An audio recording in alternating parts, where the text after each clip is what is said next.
नमस्कार दोस्तों, आज हम एनसीईआरटी क्लास 8 की पॉलिटी का चैप्टर 9 पढ़ेंगे। तो चैप्टर का नाम है जन सुविधाएं। तो चलो दोस्तों शुरू करते हैं। अम्मू और कुमार चेन्नई में एक बस से सफ़र कर रहे हैं। शहर के अलग अलग इलाकों से गुजरते हुए वे जल सुविधाओं को देखते जा रहे हैं। अन्ना नगर, रामगोपाल, सेदापेट, पद्मा, मडिपाकम, शिवा, मेलापुर, सुब्रमण्यम। चेन्नई के लोग और पानी। श्री राम गोपाल जैसे आला सरकारी अफसर चेन्नई के अन्ना नगर में रहते हैं। भरपूर पानी के छिड़काव के कारण हरे भरे बाग बगीचों वाला ये इलाका खासा आकर्षक है। यहाँ के नलों में 24 घंटे पानी रहता है। जब पानी की आपूर्ति कम होती है तो श्री राम गोपाल नगर जल निगम में परिचित एक बड़े अफसर से बात करते हैं और फौरन उनके लिए पानी के टैंकर का इंतजाम हो जाता है।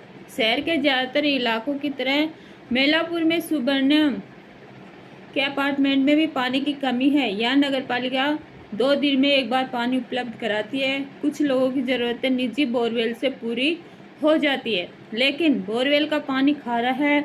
लोग उसे शौचालय और साफ सफाई के लिए ही इस्तेमाल करते हैं।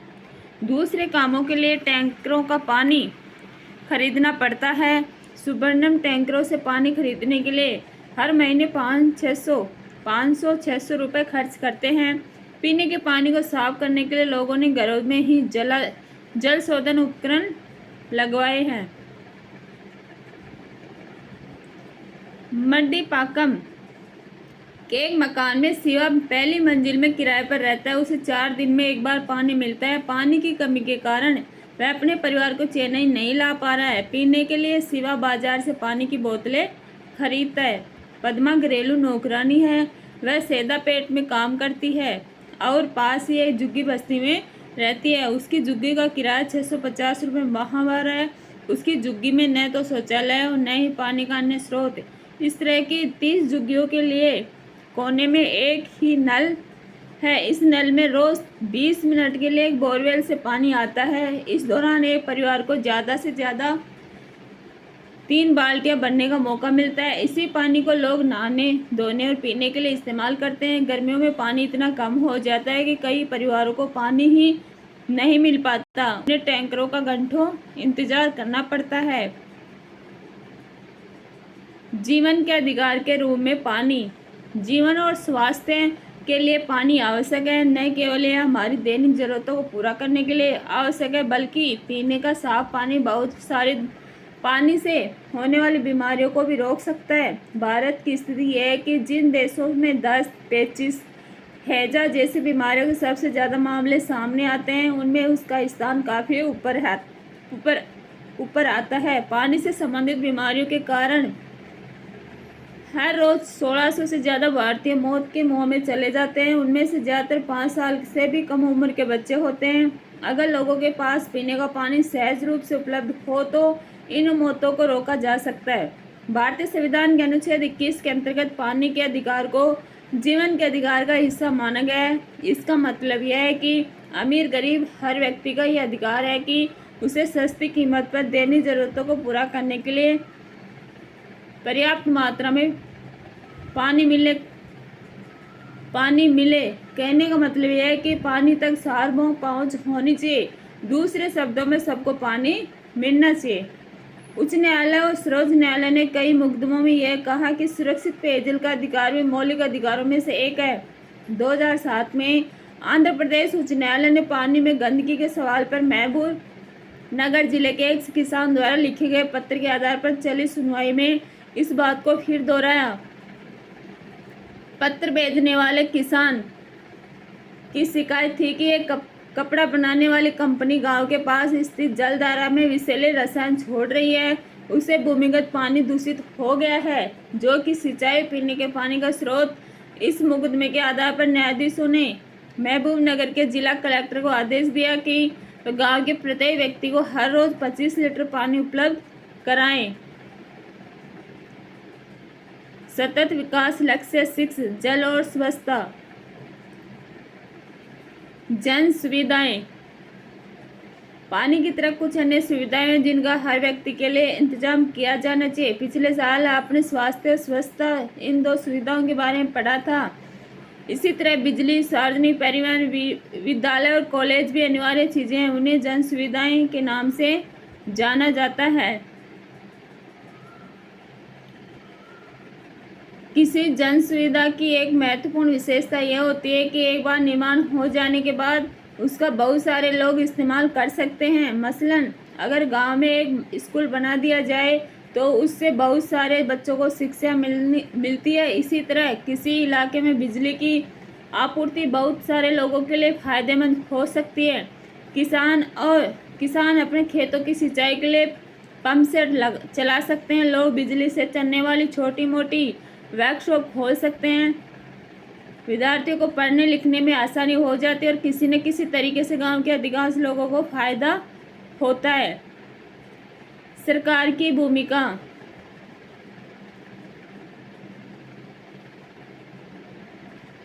चूंकि जन सुविधाएं इतनी महत्वपूर्ण है कि इसलिए उन्हें मुहैया कराने की जिम्मेदारी भी किसी के ऊपर जरूर आनी चाहिए। जी हाँ, यह जिम्मेदारी सरकार के ऊपर आती है। सरकार की बहुत सारी महत्वपूर्ण जिम्मेदारियों में से एक यह है कि वह सभी लोगों को इस तरह की जन सुविधाएं मुहैया कराए।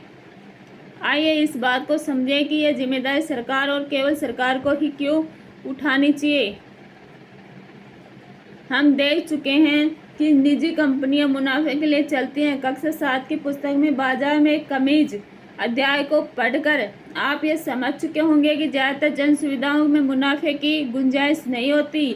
उदाहरण के लिए नालियों को साफ रखने या मलेरिया रोधी अभियान चलाने से किसी कंपनी को क्या मुनाफा हो सकता है।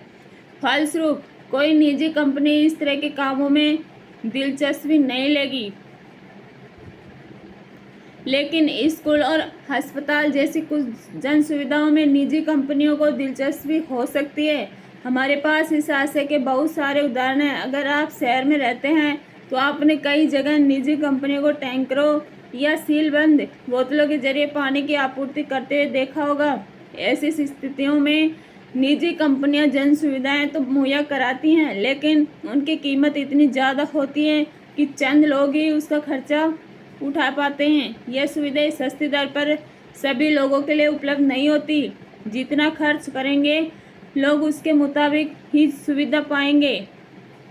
यदि यह सामान्य नियम बन जाए तो बड़ी मुश्किल होगी। इसका नतीजा यह होगा कि जो इन सुविधाओं के एवज में खर्च नहीं कर पाएंगे वे सम्मानजनक जीवन जीने से वंचित रह जाएंगे।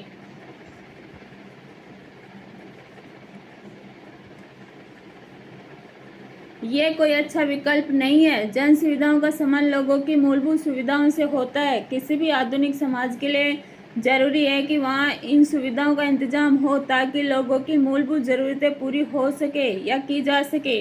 संविधान में जीवन के अधिकार का जो आश्वासन दिया गया है वह देश के सभी लोगों को प्राप्त है। इसलिए जन सुविधाएं मुहैया कराने की जिम्मेदारी लाजमी तौर पर सरकार के ऊपर ही आनी चाहिए। अम्मू, देखा तुमने सैदापेट की सड़कें कितनी उबड़ खाबड़ थी। सड़कों पर बत्ती भी नहीं थी। पता नहीं रात में वहाँ क्या हालत होती होगी।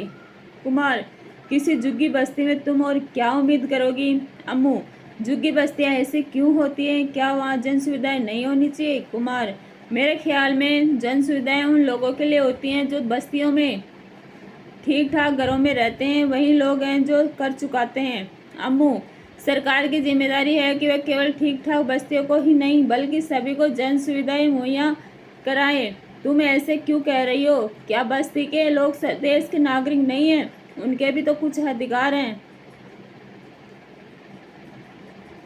अम्मू, चाहे जो हो उसे रास्ता तो निकालना पड़ेगा। क्या तुम कल्पना कर सकते हो कि सड़क, पानी, बिजली के बिना झुग्गियों में जिंदगी कैसी होगी? कुमार, अरे अम्मू, हमारे संविधान में बहुत सारी जन सुविधाओं को जीवन के अधिकार का हिस्सा माना गया है। सरकार को इस बात का ध्यान रखना चाहिए कि इन अधिकारों की अवहेलना न हो ताकि हर व्यक्ति एक सम्मानजनक जीवन जी सके।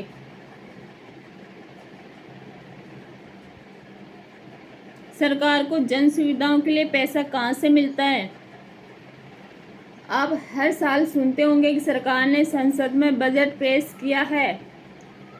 बजट के जरिए सरकार अपने नफे नुकसान का ब्यौरा पेश करती है। इसमें सरकार पिछले साल के खर्चों का खाता पेश करती है और अगले साल के खर्चों की योजना सामने रखती है। बजट में सरकार को इस बात का भी ऐलान करना पड़ता है कि अगले साल की योजनाओं के लिए पैसे की व्यवस्था कहां से की जाएगी। जनता से मिलने वाला कर सरकार की आमदनी का मुख्य जरिया होता है। जनता से ही कर वसूल करने और उन्हें सार्वजनिक कार्यक्रमों पर खर्च करने का सरकार को पूरा अधिकार होता है। उदाहरण के लिए पानी की आपूर्ति के लिए सरकार को पानी निकालने, पानी को दूर तक पहुंचाने, पाइपों का जाल बिछाने, पानी को साफ करने और आखिर में गंदे पानी को ठिकाने लगाने पर खर्च करना पड़ता है। सरकार इन खर्चों को कुछ हद तक करों के जरिए और कुछ हद तक पानी की कीमत वसूल करके पूरा करती है। पानी की कीमत इस तरह तय की जाती है कि ज़्यादातर लोग रोजाना एक निश्चित मात्रा में पानी का खर्च उठा सकें।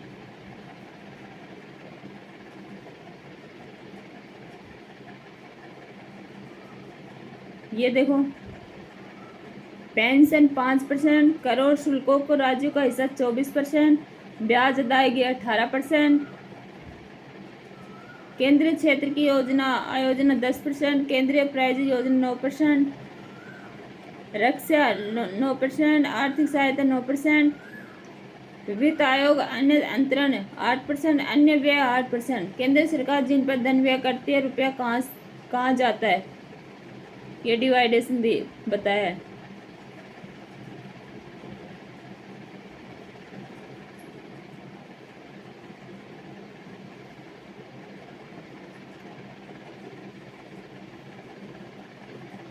केंद्रीय सरकार के कर राजस्व रुपए कहाँ आता है। सीमा शुल्क 4%, ऋण भिन्न पूंजी प्राप्तियां 4%, माल एवं सेवा कर और अन्य कर 23%, उधार और अन्य देयताएं 19%, निगम कर 19%, आय कर 16%, कर भिन्न राजस्व 8%, केंद्रीय उत्पाद शुल्क 8%।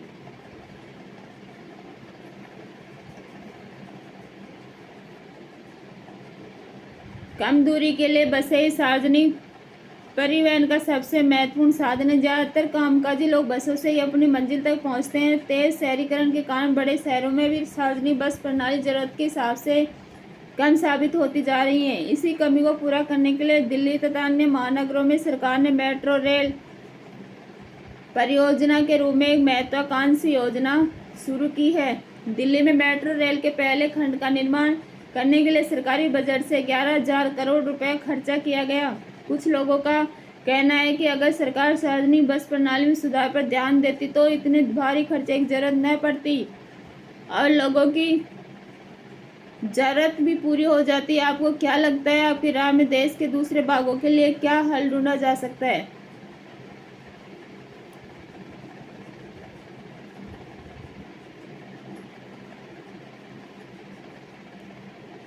चेन्नई में पानी की आपूर्ति, क्या सबको पानी मिल रहा है?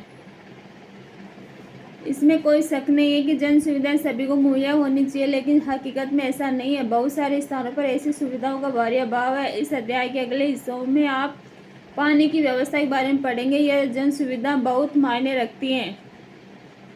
जैसा कि इस अध्याय की शुरुआत में हमने देखा, चेन्नई में पानी की भारी कमी है। नगर पालिका की आपूर्ति से शहर के लगभग आधी जरूरत ही पूरी हो पाती है। कुछ इलाकों में नियमित रूप से पानी आता है, कुछ इलाकों में बहुत कम पानी आता है। जहाँ पानी का भंडारण किया गया है उसके आसपास के इलाकों में ज़्यादा पानी आता है, जबकि दूर की बस्तियों को कम पानी मिलता है। जलापूर्ति में कमी का बोझ ज़्यादातर गरीबों पर पड़ता है। जब मध्यम वर्ग के लोगों के सामने पानी की किल्लत पैदा हो जाती है तो इस वर्ग के लोग ज़्यादा आसानी से इसका हल ढूंढ लेते हैं। वे बोरवेल खोदकर, टैंकरों से पानी खरीदकर या बोतल बंद पानी खरीद कर अपना काम चला लेते हैं।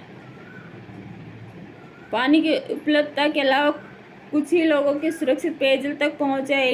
यह इस पर निर्भर करता है कि कोई व्यक्ति कितना खर्च कर सकता है। इस तरह संपन्न तबके के पास ही ज़्यादा विकल्प होते हैं। वे बोतल बंद पानी और जल शोधक उपकरणों के सहारे साफ पानी का इंतजाम कर सकते हैं। इस मद में खर्च कर सकने के कारण उन्हें साफ पानी मिल जाता है। परंतु गरीब इस सुविधा से वंचित रह जाते हैं। लिहाजा ऐसा लगता है कि जिन लोगों के पास पैसा है उन्हीं के पास पानी का अधिकार है। यह स्थिति पर्याप्त और स्वस्थ पेयजल उपलब्ध कराने के लक्ष्य से बहुत दूर है।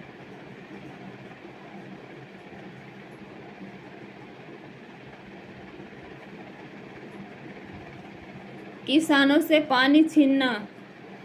पानी की कमी ने निजी कंपनियों के लिए मुनाफे के नए रास्ते खोल दिए हैं। बहुत सारी निजी कंपनियां शहर के आसपास के इलाकों से पानी खरीदकर शहरों में बेचती है। चेन्नई में मामदूर, पालूर, कारुनागजी जैसे कस्बों शहर के उत्तर में स्थित गांवों से पानी लाया जाता है।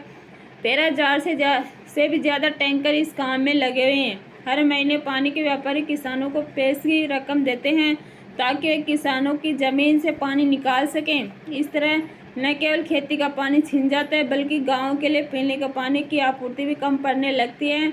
नतीजा यह है कि इन सारे कस्बों और गाँव के भूमिगत जल स्तर बहुत बुरी तरह गिर चुका है। सतत विकास लक्ष्य 11 सहनीय शहरों समुदाय विकल्पों की तलाश। चेन्नई की स्थिति कोई अनूठी नहीं है। गर्मियों के महीनों में पानी की कमी का यह हाल देश के दूसरे शहरों में दिखाई देने लगता है। नगर पालिका की जलापूर्ति में कमी से निपटने के लिए निजी कंपनियां ज़्यादा से ज़्यादा इलाकों में फैलती जा रही हैं। ये कंपनियां अपने मुनाफे के लिए पानी बेचती हैं। पानी के इस्तेमाल से भी ज़बरदस्त गैर बराबरी दिखाई देती है। शहरी इलाकों में प्रति व्यक्ति लगभग 135 लीटर पानी प्रतिदिन मिलना चाहिए। पानी की यह मात्रा लगभग 7 बाल्टी के बराबर है। शहरी जल आयोग ने यह मात्रा तय की है, लेकिन झुग्गी बस्तियों में लोगों को रोजाना प्रति व्यक्ति 20 लीटर पानी 1 बाल्टी भी नहीं मिलता। दूसरी तरफ आलीशान होटलों में रहने वाले लोगों को रोजाना प्रति व्यक्ति 1600 लीटर 80 बाल्टी तक पानी मिलता है। नगर पालिका के जरिए जलापूर्ति में कमी को अक्सर सरकार की नाकामयाबी माना जाता है। कुछ लोगों की दलील है चूँकि सरकार ज़रूरत के हिसाब से पानी मुहैया नहीं करवा पाती या पा रही और बहुत सारे शहरी जल विभाग घाटे में चल रहे हैं, इसलिए जलापूर्ति का काम निजी कंपनियों को सौंप दिया जाना चाहिए। उन्हें लगता है कि निजी कंपनियां ज़्यादा बेहतर काम कर सकती हैं। इस दलील की रोशनी में निम्नलिखित तथ्य पर विचार कीजिए। दुनिया भर में जलापूर्ति की जिम्मेदारी सरकार पर रही है। निजी जलापूर्ति व्यवस्था के उदाहरण बहुत कम है। दुनिया में कई ऐसे क्षेत्र हैं जहां सार्वभौमिक जलापूर्ति सब लोगों तक पहुंच चुकी है। नीचे बॉक्स देखें।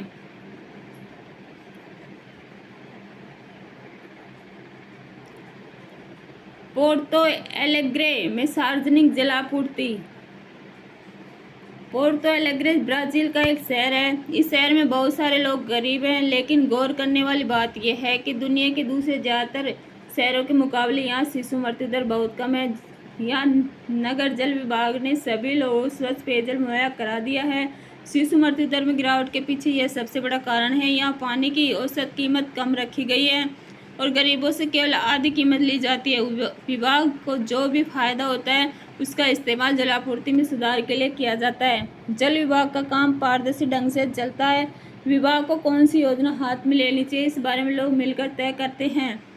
जनसभाओं में जनता प्रबंधकों का पक्ष सुनती है और जल विभाग की प्राथमिकताएं तय करने में वोट के जरिए फैसला करती है। सतत विकास लक्ष्य 12 जिम्मेदारी से उपभोग और उत्पादन।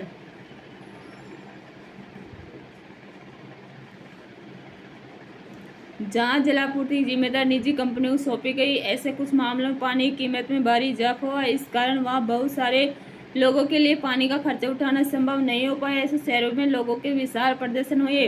बोलीविया आदि देशों में तो दंगे भी फैल गए, जिसके दबाव में सरकार को जलापूर्ति व्यवस्था निजी हाथों से छीनकर दोबारा अपने हाथों में लेनी पड़ी। भारत में सरकारी जल विभागों की सफलता के कई उदाहरण रहे हैं, लेकिन ये उदाहरण कम हैं और उनकी सफलता कुछ क्षेत्रों में ही सीमित दिखाई देती है। मुंबई का जलापूर्ति विभाग अपने खर्चों को पूरा करने के लिए जल शुल्क के जरिए पर्याप्त पैसा जुटा लेता है। हाल ही की एक रिपोर्ट से पता चलता है कि हैदराबाद में जल विभाग के दायरे में इजाफा हुआ है और उसकी आमदनी बढ़ी है। चेन्नई में जल विभाग ने वर्षा जल संचय के लिए कई योजनाएं शुरू की हैं ताकि भूमिगत जल स्तर में सुधार लाया जा सके।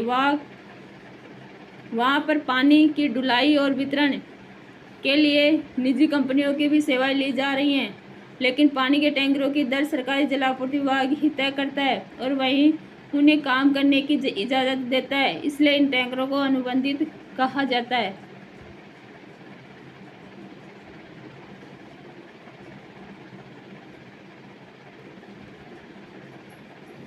मुंबई की उपनगरीय रेलवे एक अच्छी सार्वजनिक परिवहन प्रणाली है। यह दुनिया का सबसे घना यातायात मार्ग है। यह रेलवे हर रोज 65 लाख यात्रियों को एक जगह से दूसरी जगह ले जाती है। 300 किलोमीटर से भी ज़्यादा लंबे नेटवर्क पर चलने वाली इन स्थानीय ट्रेनों के जरिए दूर दूर रहने वाले लोग भी शहर में काम ढूंढने आते हैं। इस बात पर गौर करें कि शहरों में रहन सहन की भारी लागत के कारण साधारण मेहनतकश लोग शहर में नहीं रह सकते।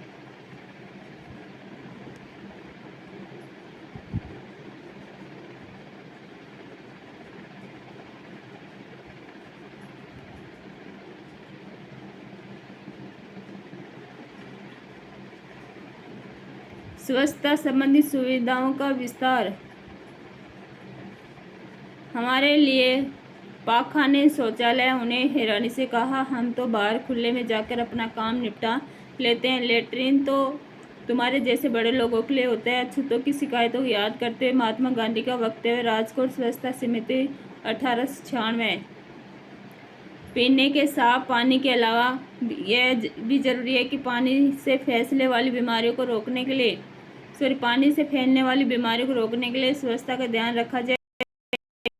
सुविधाओं का दायरा तो जलापूर्ति से ही भी छोटा है।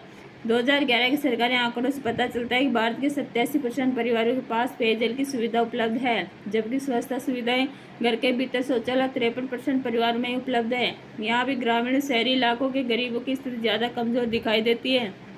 गैर सरकारी संगठन सुलभ इंटरनेशनल पिछले लगभग 5 दशक से निम्न जाति निम्न आय वर्ग लोगों के सामने मौजूद स्वच्छता के अभाव की समस्या से निपटने के लिए कोशिश कर रहा है। इस संगठन ने 8,500 से ज़्यादा सामुदायिक शौचालय इकाइयाँ और 15 लाख से ज़्यादा घरेलू शौचालय बनाए हैं, जिससे 2 करोड़ लोग इन सुविधाओं का लाभ उठा रहे हैं। सुलभ की सुविधाओं का इस्तेमाल करने वाले ज़्यादातर गरीब मेहनतकश वर्ग के लोग होते हैं। सुलभ ने सरकारी पैसे से शौचालय इकाइयाँ बनाने के लिए नगर पालिकाओं या अन्य स्थानीय निकायों के साथ अनुबंध भी किए हैं। स्थानीय विभाग इन सेवाओं की स्थापना के लिए जमीन और पैसा मुहैया कराते हैं, जबकि रखरखाव की लागत कई बार प्रयोक्ताओं से मिलने वाले पैसे से पूरी की जाती है। शहरों में शौचालय के इस्तेमाल पर 2 रुपये शुल्क लिया जाता है। अगली बार जब आप सुलभ शौचालय को देखेंगे तो हो सकता है खुद ही ये जानना चाहिए कि ये शौचालय कैसे होते हैं।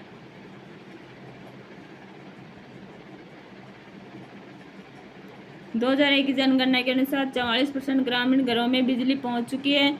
इसका मतलब यह है कि लगभग 7 करोड़ 80 लाख परिवार अभी भी अंधेरे में हैं। निष्कर्ष: जन सुविधाओं का संबंध हमारी बुनियादी जरूरतों से होता है। भारतीय संविधान में पानी, स्वच्छता, शिक्षा आदि अधिकारों को जीवन के अधिकार का हिस्सा माना गया है। इस प्रकार सरकार की एक अहम जिम्मेदारी यह बनती है कि वह प्रत्येक व्यक्ति को पर्याप्त जन सुविधाएं मुहैया करवाए। लेकिन इस मोर्चे पर संतोषजनक प्रगति नहीं हुई है। आपूर्ति में कमी है और वितरण में भारी असमानता दिखाई देती है। महानगर और बड़े शहरों के मुकाबले कस्बों और गांवों में तो इन सुविधाओं की स्थिति और भी खराब है।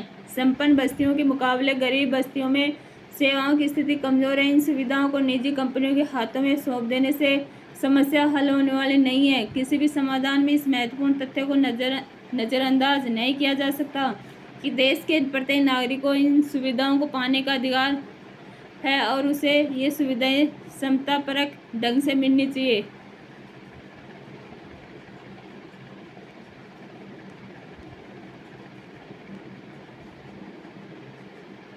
शब्द संकलन देखते हैं। स्वच्छता: मानव मल मूत्र को सुरक्षित ढंग से नष्ट करने की सुविधा। इसके लिए शौचालय का निर्माण किया जाता है और गंदे पानी की सफाई के लिए पाइप लगाए जाते हैं। संक्रमण से बचाने के लिए ऐसा करना जरूरी होता है।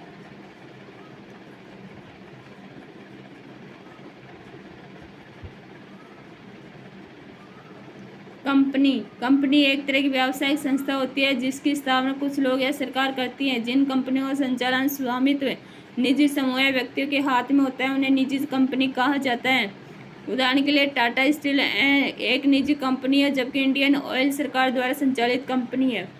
सार्वभौमिक पहुंच, जब हर व्यक्ति को कोई चीज़ पूरी तरह हासिल हो जाती है और वह उसका खर्च उठा सकता है तो उसे सार्वभौमिक पहुंच कहा जाता है। उदाहरण के लिए घर में नल में पानी आ रहा हो तो परिवार को पानी तक पहुंच मिल जाती है, और अगर उसकी कीमत कम हो या वह मुफ्त उपलब्ध हो तो हर कोई उसका इस्तेमाल कर सकता है।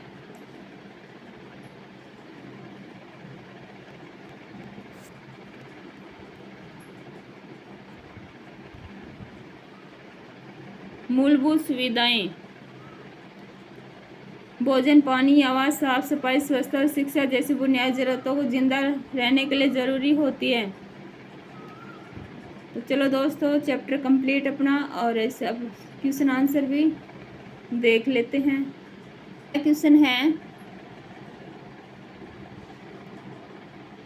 आपको ऐसा क्यों लगता है कि दुनिया में निजी जलापूर्ति के उदाहरण कम है? क्योंकि जलापूर्ति एक आवश्यक जन सुविधा है जो सभी लोगों को उपलब्ध होनी चाहिए। निजी कंपनियां सिर्फ लाभ के लिए काम करती हैं, इसलिए वे सभी लोगों के लिए जलापूर्ति नहीं कर पाता। यदि निजी कंपनियां सभी लोगों को जलापूर्ति की सुविधा प्रदान करती है तो कीमत बहुत ऊंची होती है। ठीक है, नेक्स्ट क्वेश्चन देखते हैं। सेकंड क्वेश्चन, क्या आपको लगता है कि चेन्नई में सबको पानी की सुविधा उपलब्ध है और वे पानी का खर्चा उठा सकते हैं? चर्चा करें। नहीं, चेन्नई में सबको पानी की सुविधा उपलब्ध नहीं है। चैप्टर के आधार पर बात कर रहे हैं अपन। अन्ना नगर में बाकी इलाकों की अपेक्षा पानी की आपूर्ति ठीक है। मेलापुर और हमने चैप्टर पढ़ा था, मेलापुर और मर्डीपाकम में पानी की आपूर्ति कम है, लेकिन यहाँ के निवासी बाजार से पानी खरीद सकते हैं। सैदापेट में भी पानी की आपूर्ति कम है, यहाँ के लोग गरीब और वे बाजार से पानी नहीं खरीद सकते। ठीक है, नेक्स्ट क्वेश्चन देखते हैं। थर्ड क्वेश्चन, किसानों द्वारा चेन्नई के जल व्यापारियों को पानी बेचने से स्थानीय लोगों पर क्या असर पड़ रहा है? क्या आपको लगता है कि स्थानीय लोग भूमिगत पानी के इस दोहन का विरोध कर सकते हैं? क्या सरकार इस बारे में कुछ कर सकती है? तो इसका प्रभाव यह है कि स्थानीय लोगों को पीने के लिए तथा सिंचाई के लिए कम जल प्राप्त हो रहा है।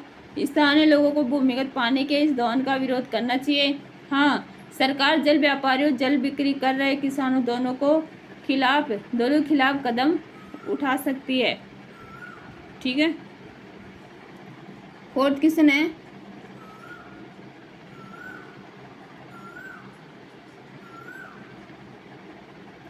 ऐसा क्यों है कि ज़्यादातर निजी अस्पताल और निजी स्कूल कस्बों या ग्रामीण इलाकों की बजाय बड़े शहरों में हैं?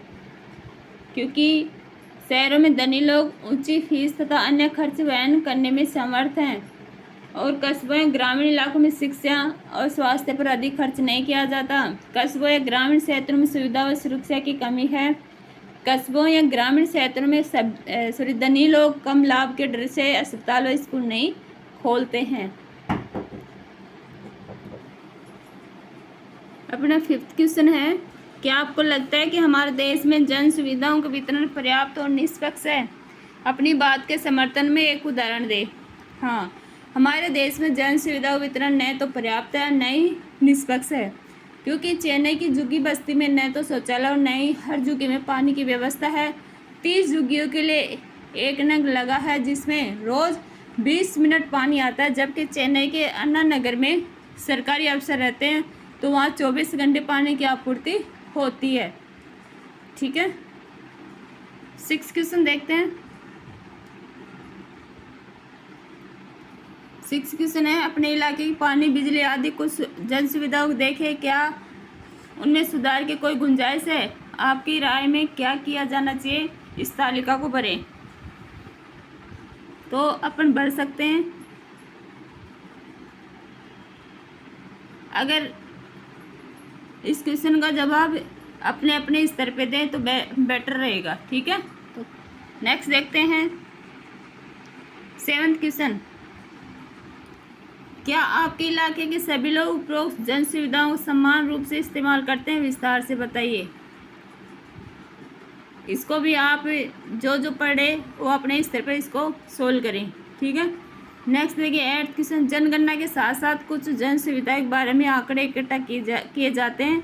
अपने शिक्षक के साथ चर्चा करें। जनगणना का काम कब और किस तरह किया जाता है?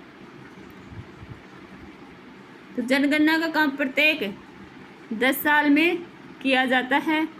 ठीक है, और जनगणना हेतु सरकारी अधिकारियों शिक्षकों को प्रत्येक घर से आंकड़े इकट्ठे करने हेतु नियुक्त किया जाता है और ये वर्तमान जनगणना 2011 में की गई थी। जनगणना करने के लिए एक प्रश्नावली तैयार की जाती है जिसके आधार पर घर घर जाकर प्रश्न पूछे जाते हैं। जनगणना से देश की कुल जनसंख्या, स्त्री पुरुषों की संख्या, लिंग अनुपात, देश में जन सुविधाओं की स्थिति, व्यवसाय की स्थिति, सामाजिक आर्थिक स्थिति आदि जानकारी मिलती है। ठीक है दोस्तों, नेक्स्ट देखते हैं 9th क्वेश्चन। हमारे देश में निजी शैक्षणिक संस्थान, स्कूल, कॉलेज, विश्वविद्यालय, तकनीकी, व्यावसायिक प्रशिक्षण संस्थान बड़े पैमाने पर खुलते जा रहे हैं। दूसरी तरफ सरकारी शिक्षा संस्थानों का महत्व कम होता जा रहा है। आपकी राय में इसका क्या असर हो सकता है? चर्चा कीजिए। तो इसका प्रभाव है सरकारी संस्थानों को धीरे धीरे महत्व कम हो रहा है और निजी संस्थानों की मनमानी बढ़ रही है। गरीब लोग उस शिक्षा से वंचित रह जाएंगे। इससे शिक्षा व्यवस्था और अधिक महंगी हो जाएगी। तो चलो दोस्तों, अपना चैप्टर कंप्लीट हुआ। नेक्स्ट चैप्टर में जल्दी मिलते हैं। Thank you.